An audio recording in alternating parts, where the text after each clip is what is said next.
Assalamualaikum warahmatullahi wabarakatuh. Hari ini kita akan membahas materi mengenai unsur kebahasaan teks eksposisi.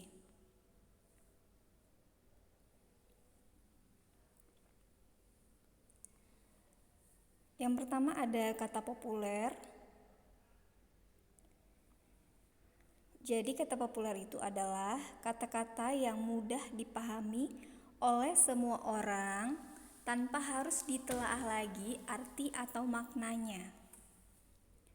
Contohnya, harta, pertukaran, dorongan, bingung, keuntungan, kerugian, keuangan, pengamatan, dan lainnya.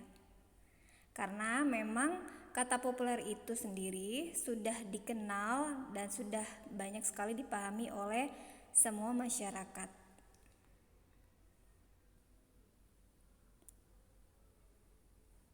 Berikutnya, kata kajian adalah kata yang arti atau maknanya harus ditelaah lagi karena tidak bisa langsung dipahami oleh semua orang.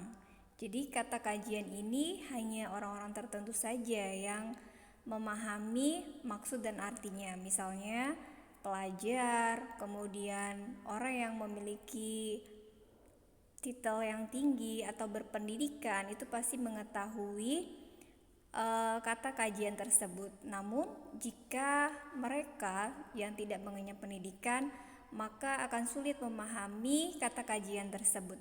Baik, contoh dari kata kajian ada aset, barter, riset, aktivitas, deskripsi, prosedur, eksplanasi. Kemudian ada observasi, motivasi, finansial, dan sebagainya.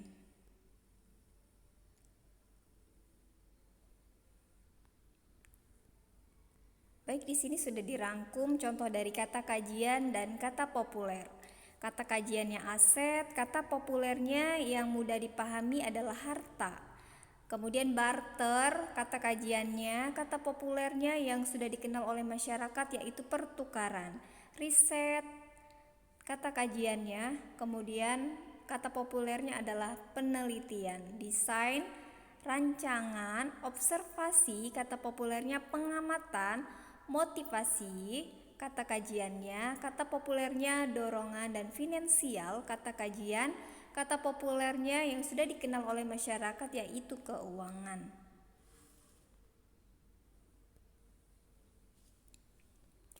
Berikutnya, penggunaan kata transisi dan kata sambung.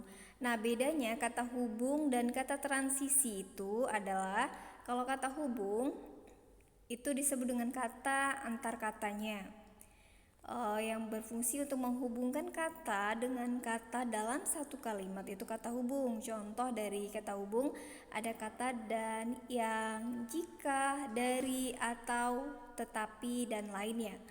Kemudian kalau kata transisi itu disebut dengan kata antar kalimat yang menghubungkan kalimat yang satu dengan kalimat yang lain atau paragraf yang satu ke paragraf yang lain. Contoh dari kata transisi. Biasanya kalau kata transisi ini dia memiliki satu kata, dua kata, atau lebih.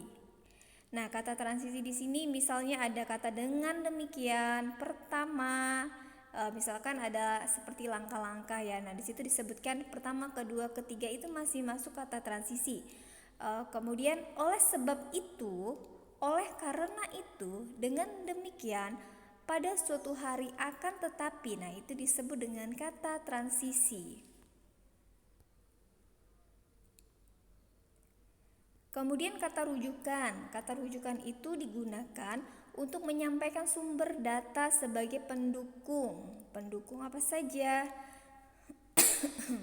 Contoh dari kata rujukan. Berdasarkan data tahun 2008 WHO menyebutkan. Nah, di sini kan sumbernya dari WHO. Kemudian sumber lain dari Menteri Pendidikan menyampaikan bahwa. Nah, di sini sudah jelas sumber datanya dari Menteri Pendidikan. Kemudian sumbernya dari Google. Kemudian HTTP-nya apa, linknya dan sebagainya. Itu adalah kata rujukan.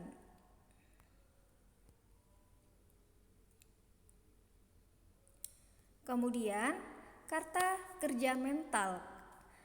Jadi kata kerja mental di sini adalah kata kerja yang mengekspresikan respon atau sikap seseorang terhadap suatu tindakan, keberadaan atau pengalaman. Artinya adalah kata kerja mental ini disebut juga sebagai kata kerja tingkah laku. Jadi kata kerja mental di sini melakukan suatu tindakan. Itu adalah kata kerja mental. Contoh dari melakukan suatu aktivitas, kemudian melakukan suatu tindakan, itu contohnya seperti menulis, membaca, menyanyi, bernyanyi, berjalan, berlari, berbicara, dan berenang. Nah, itu disebut dengan kata kerja mental, kata kerja yang melakukan suatu tindakan.